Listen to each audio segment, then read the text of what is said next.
Welcome to Charter Local Edition. I'm Brad Pomerance. We are coming to you from Grand Junction, Colorado at the Club 20 Fall Meeting. It's my pleasure to introduce you to Don Coram. He is a member of the Colorado House of Representatives, represents 4 counties in southwest Colorado from top to bottom: Montrose, San Miguel, Dolores, Montezuma. 170 miles from top to bottom, about over 3 hours drive. How's that for you? You know, I love windshield time. It gives you lots of time to think, and most of that at driving time, the cell phone doesn't work, so it's it's quality time, and absolutely a gorgeous view ahead of you. So it's about 7,500 square miles of my district. And it's interesting you mentioned the fact that your cell phone doesn't work, because you said something to me before, which I thought was pretty compelling. You said the R after my name stands for? Rural. Rural.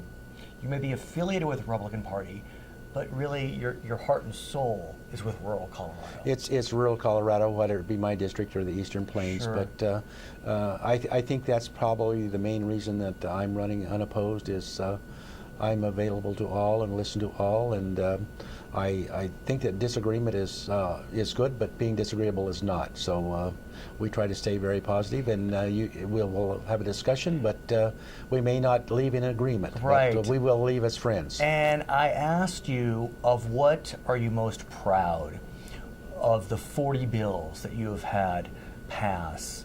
And it's not surprising that the bill, which you mentioned to me, helps rural Colorado. Thank you. Yes, that's rural broadband, and that's a bill that had been tried for about 5 years. We took a little different approach to it. We reached out to the people in rural Colorado who would benefit from that, and got their ideas, their plans. Worked very closely with Club 20 right here in Grand Junction with their technology committee and providers. All the providers were involved. Even the cable people were involved. We're glad here at Charter Communications to help. But you bring up an extremely important point, because in the final analysis, it's not 1974. It's 2014. We need internet. I mean, people apply for jobs online. If you don't have internet, you may not be able to apply for a job. That's exactly right, and you know, it's even gone so far that talking to kids, the school districts are giving iPads. You know, not a book, an iPad. And they're teaching us how to use it. Of course, yeah, you know, if you, I don't know how to use it. They need to teach the teachers. Yeah. But it really is critical in these days, and it is interesting that 15 years after the internet has arrived, it did take that long to bring the internet to our rural communities in Colorado. I mean, this is for real. Well, yeah. Let me tell you an example of how important quality broadband is. There was a lady in Rangeley that hurt her hip, and they did X-rays and they sent them down, but the quality was not good. A week later, they put 5 pins in her hip. You know, that's wrong. You know, those people, those elderly people, they need the quality health care that's available to them, and broadband is a tool to bring that. And it's interesting you mentioned that. We know that one of the potential innovations in healthcare is telemedicine. You know, especially in these outlying communities where you may not have an orthopedist, you know, in your community. What do you mean? You may not have a doctor. You may not. What extremely well stated. Yeah. You know, so, but if you can get those X-rays to an orthopedist, doctor, whatever it may be, with an effective connection, it can really help save lives and make life. If it's clear and readable, right. That's the key. So are we there?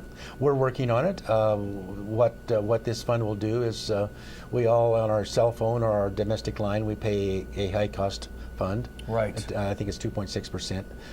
Those areas in the metro area that was still drawing that, and that was about $54 million that was going into that high-cost fund to provide service that was already there. So what we're doing is we're diverting those funds into a rural broadband and using matching funds. And are these federal funds, matching funds? Well, these are state funds, but also we will rely on the federal funds, the Connect America and all that to enhance that. And the reason I ask is Colorado, as a general proposition, is known as a pretty business-friendly state. I'm sure you saw the CNBC report, tied for 8th, you know, in business friendliness. But there is a challenge, and that challenge deals with permitting. Right. And it's often that push and pull between federal permitting and state permitting. And we know the federal government a significant owner of land in Colorado. 70% in my district. Exactly. Oh, so talk to us about what you see day in and day out in terms of interacting with government agencies, be it federal, state, or local, and how that can be, a challenge for business. Well, I think that it's very important that we have a coordinated effort. One of the things that I've been involved with, there's a group in Natarita called the Western Small Miners Association, and I was part of bringing in all the state regulatory agencies, the Forest Service, the BLM, to say, okay, when this permitting process starts, let's don't let one agency take the permit, review it, give a decision, and pass it off to the next. Let's have a coordinated effort. One-stop shop. Yeah. It's something that state of Alaska has done very successly. And that's would be a large geographic area. Yeah, that's. And the governor has often talked about the lean process of doing this, and this is certainly something that can be done and should be done because, facts are facts, and we have situations that between the Forest Service and the BLM.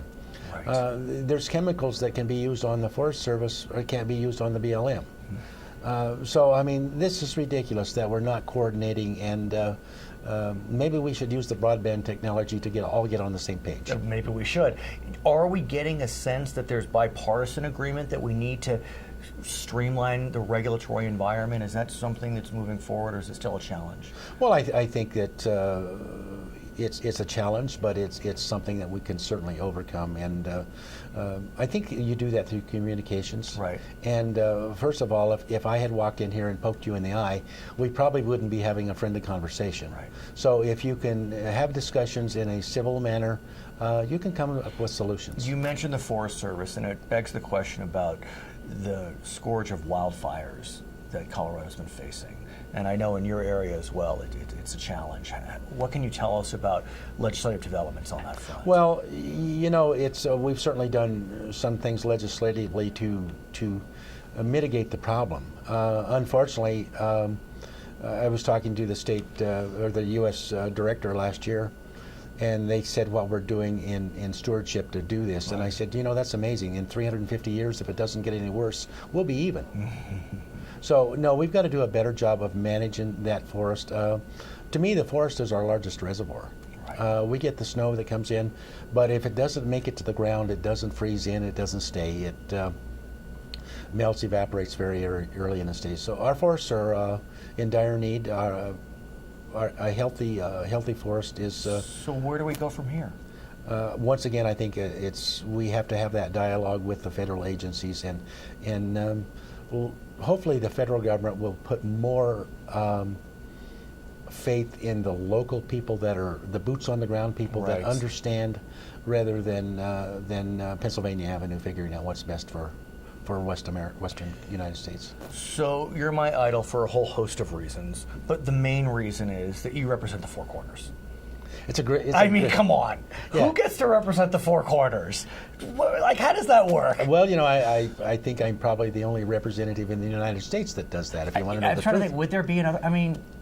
I don't think there is another place. I don't think so. So you represent the Four Corners, of course, Colorado, Utah, Arizona, and New Mexico. Correct. I have to admit, I've never been, and I need to go. You need to go. Yeah. I just sent you a picture of right. my home district. Right. And, Western Colorado, Southwest Colorado especially, is absolutely the most beautiful part in the nation.